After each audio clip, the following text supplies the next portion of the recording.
Hola class, how we doing? Welcome to our virtual class today where we're going to be going through all the chapter 13 slides. Again, I want to apologize for yesterday and how things worked out, but again, I really appreciate your time, and again, you're awesome. So chapter 13 is a very big deal when it comes to sales management, compensation, and performance evaluation.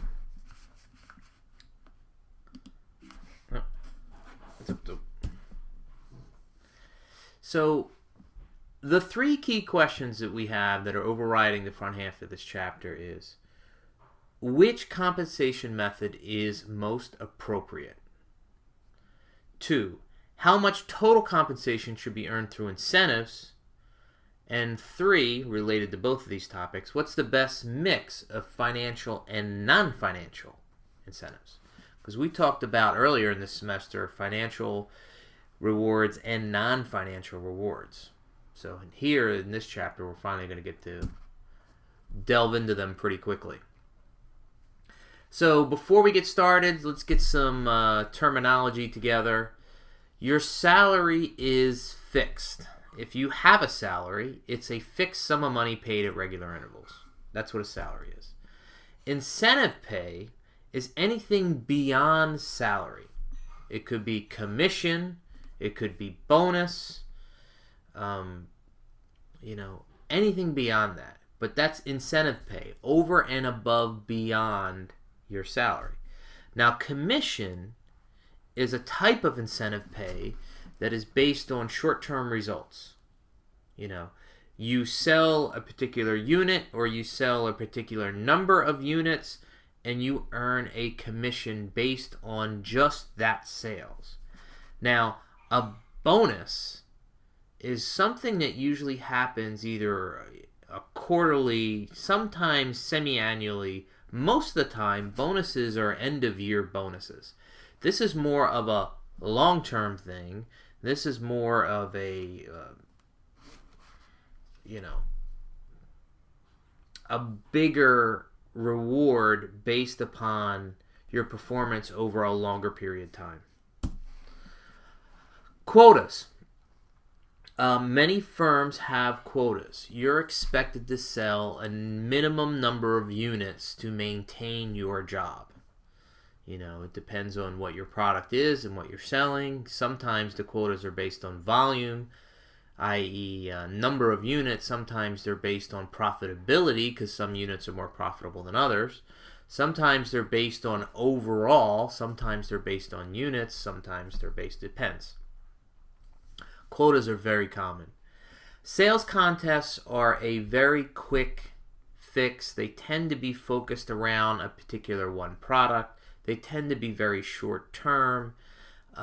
It's a way to get salespeople focused and motivated on a particular task. And then finally, we have benefits. Benefits include insurances, life, disability, retirement, also medical. These benefits are wonderful packages to help round out one's overall compensation.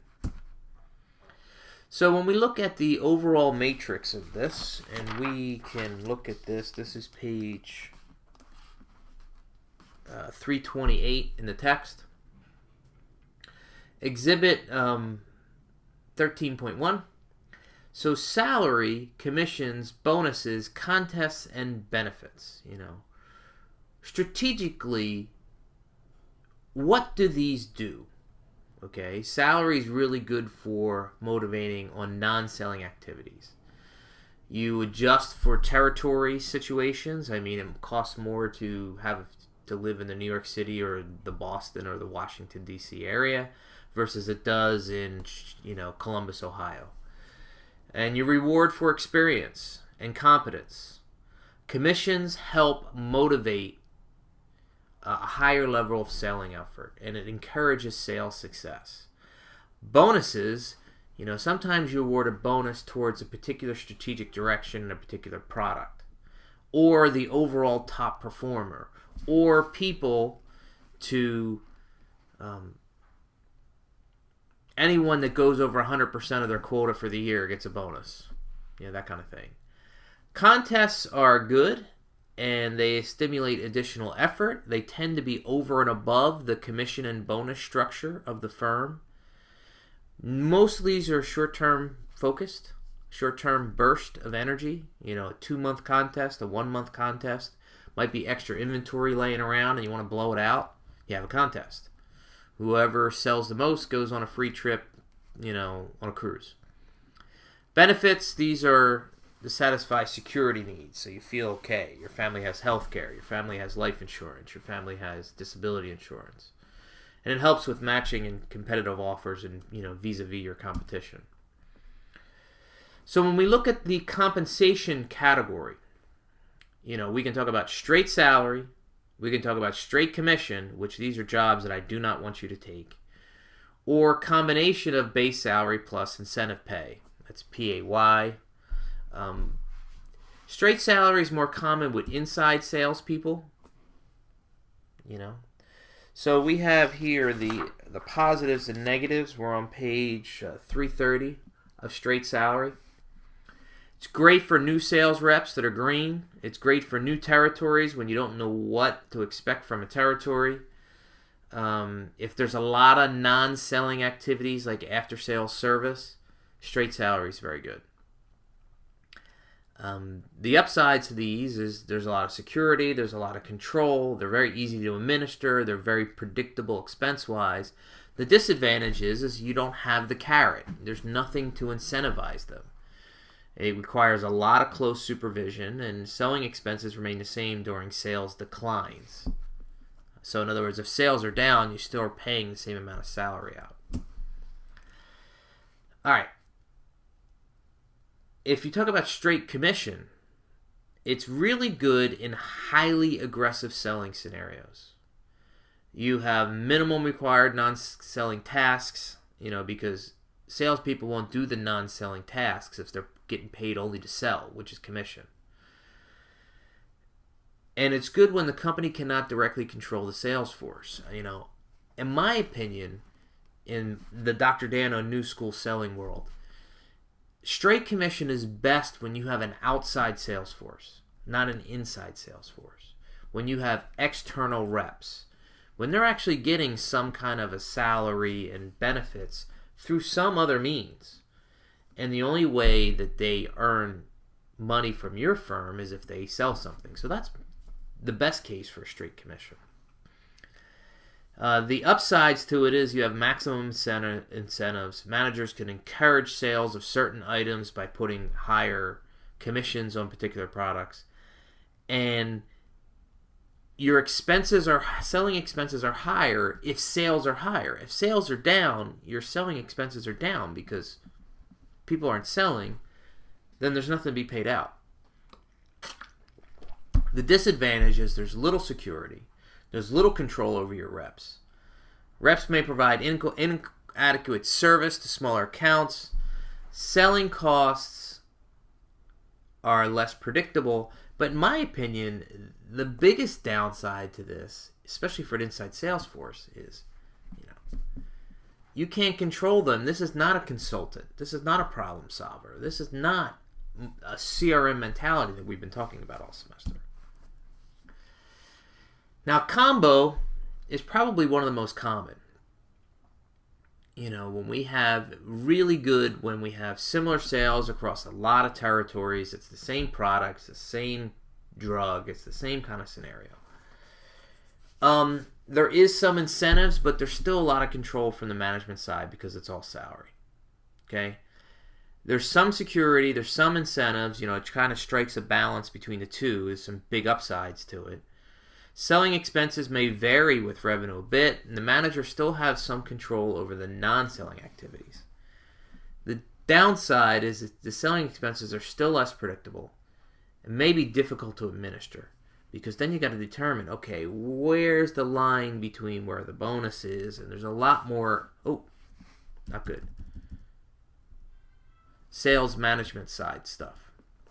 Okay. So some big time questions you have to ask yourself for the combination plans. What is the appropriate size for the incentive to the base salary? Is it 10%? Is it 20%? overall? Is it 30%? Is it half the salary? Should a ceiling be imposed? Now, a lot of firms cap it on the top side because they don't want to have a situation where, oh my God, we have someone that went off the charts and now they're going to be owed like 3 times their normal salary, and then we'll never be able to motivate them again. When should the salesperson be credited with the sale? This is a very big deal. Sometimes a salesperson gets a purchase order and product gets shipped, but it takes 60 days before the revenue for that product comes in. So when does the salesperson get credit for that sale? When it comes onto the books of the firm, or is it when the customer pays? Because sometimes you sell something and someone never pays, but a commission was paid out, but then what, does the commission have to be redacted in a future paycheck? That really sucks. I know sales companies that do that too, and that's really terrible. Should team incentives be used? Team selling in this new school selling world that I've been talking about all semester is very common. However, incentive plans for a team are a hell of a lot harder to administer than it is for an individual. How often should the salesperson receive these incentive payments? Is it per paycheck? Is it per month, per quarter, semi-annually, or annually? How does that work out? So if we look about the proportion of bonus incentive pay to overall total compensation, if skill is a major key to success, then there should be more incentive. If a combination is not effective at motivating, then the incentive is not strong enough.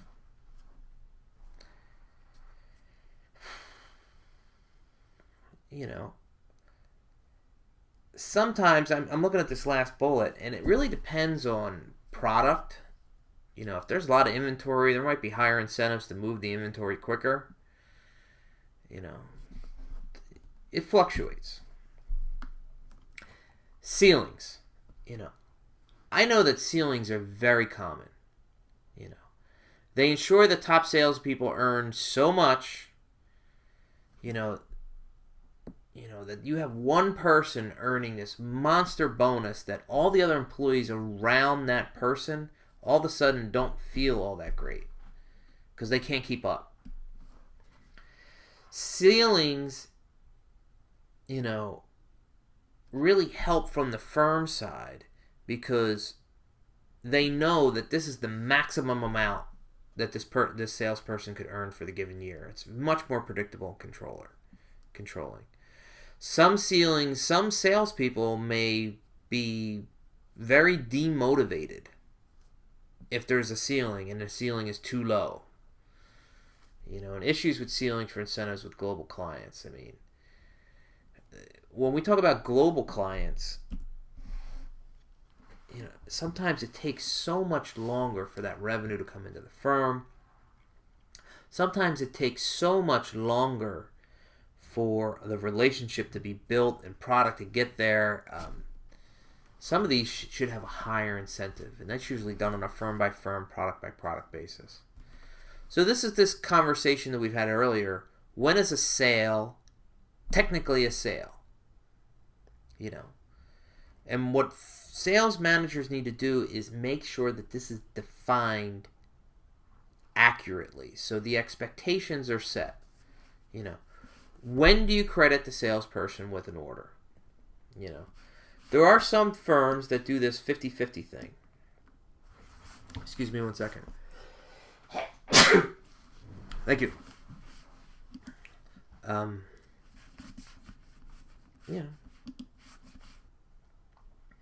Team versus individual incentives, as I mentioned earlier, this is challenging. This is very challenging. There's very few academic articles that look at team incentives. Much more of the academic literature is on the individual side. So here's some quick data. If we looked at 500 compensation plans, 5 different firms, 21% paid salespeople incentives earnings on an annual basis. 3% were semi-annually. About 25% were quarterly. 50% were monthly. Because what happens is that your salespeople might not wait around for the bonus. They'll go somewhere else for a higher salary. So if you don't keep them, salespeople are very monetarily motivated. If you don't keep them in the loop, I'm not surprised this is the most common, and this is pretty much the second most common. Some of this is like end of year, big time bonus stuff. Oh, not good.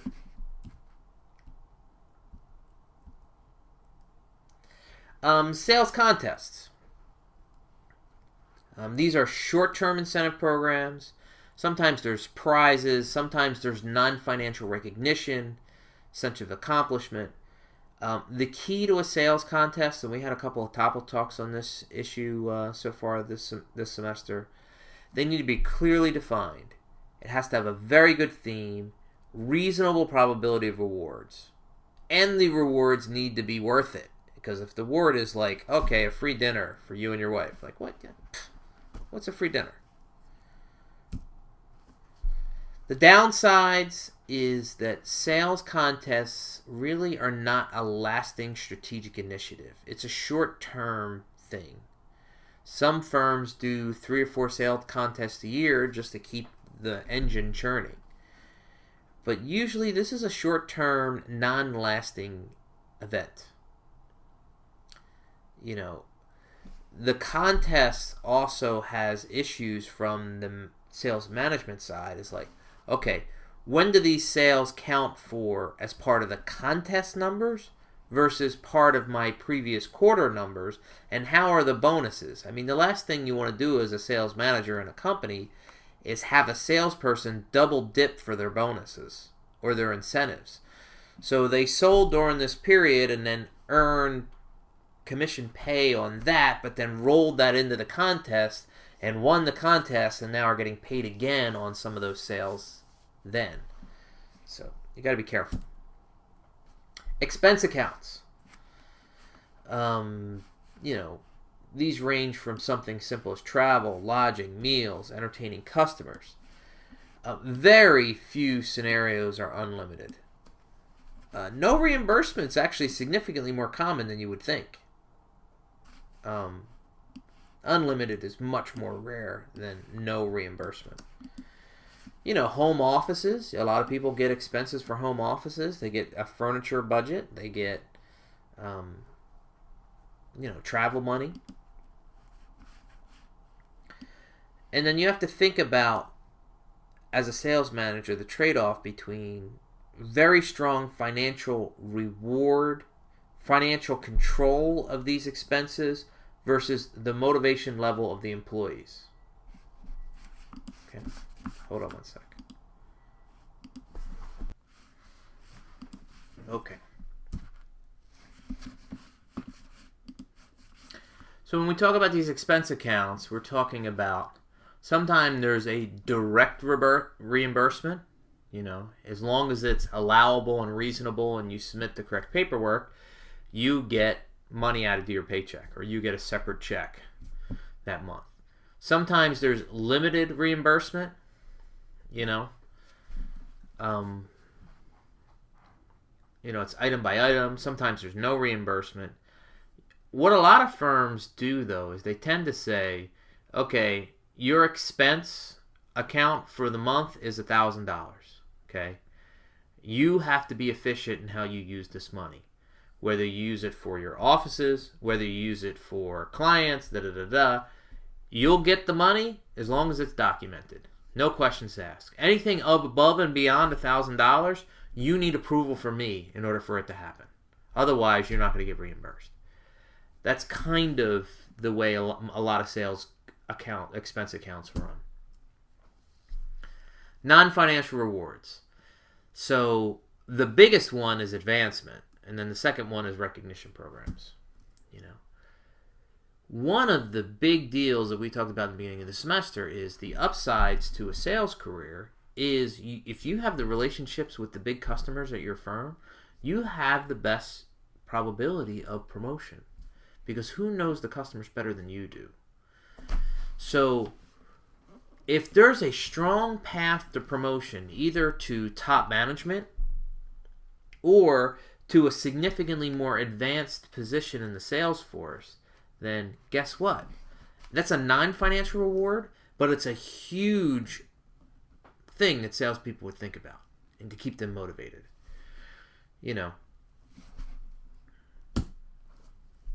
So recognition programs is another non-financial way. Recognition, it's a very good feeling to be recognized in front of your peers.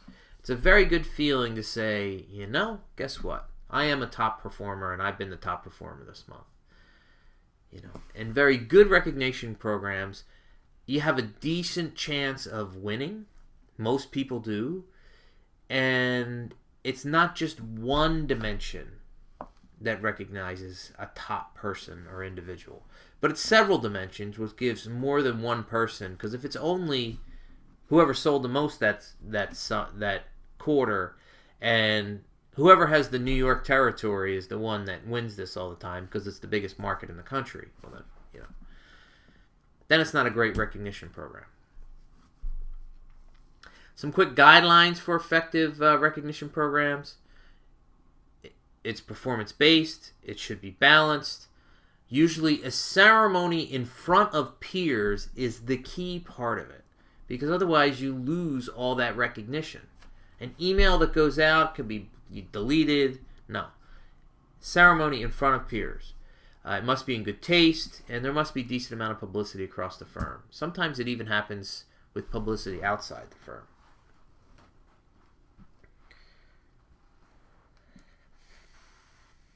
We don't have to worry about this. So the last part of this chapter, in our last couple slides, we talk about evaluating sales performance. Okay. So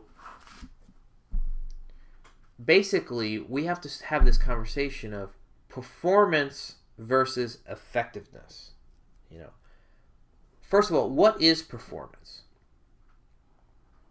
Is performance just closing deals? Is that it?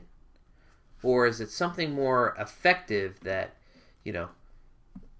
performance would be this person closed 18 deals but called on 38 accounts, right?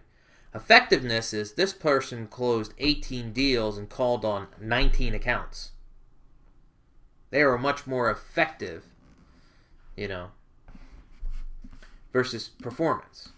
The person who closed all those other deals but didn't close the other deals had a lot of wasted effort. And this person had less wasted effort. So we have to think about behavior. That's one of the dimensions that we evaluate performance. Overall performance, and effectiveness. Okay, we did this.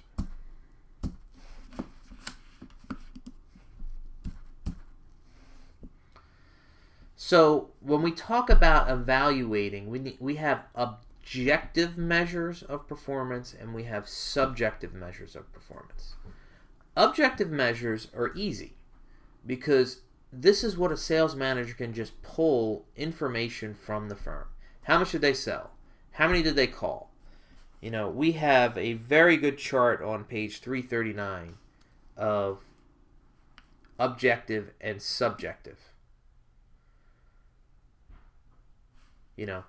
So orders, calls, time, these are all very good, objective. The number of calls you made, there's no dispute. How many calls did you make? How many orders? How many accounts did you add? How much time did you use? What was your expense account? Your non-selling activities. These are objective measures. You can count them. How about that? That's an easy way to talk about that. There's the chart. These are all commonly used ratios. Ratios are objective, pulling from internal data and creating a particular type of metric. That's a good way to talk about this. Metric. To evaluate salespeople. Now, subjective measures are significantly harder to deal with. They are qualitative, means there's not numbers involved. They're behavioral processes. There's always a bias. You may like someone And because you like someone, you may favor them a little bit, consciously or subconsciously or unconsciously. There's lots of errors in evaluation by the sales manager. Someone might have had 9 really good months, but the last 2 months, the 10 really good months, in the last 2 months of the year, they didn't have 2 good months. And because there's a recent familiarity failure here, you ignore the previous successful 10 months, you look at only the last 2, and you give this person a bad performance evaluation. I mean, is that really fair? No, that's a bias. We do look at sales results, but job knowledge, time and territory management, relations.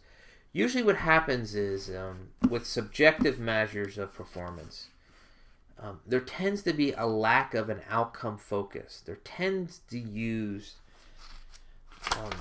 very difficult to measure personality. Like, oh, this person's optimistic, and because they're optimistic or because they're a go-getter.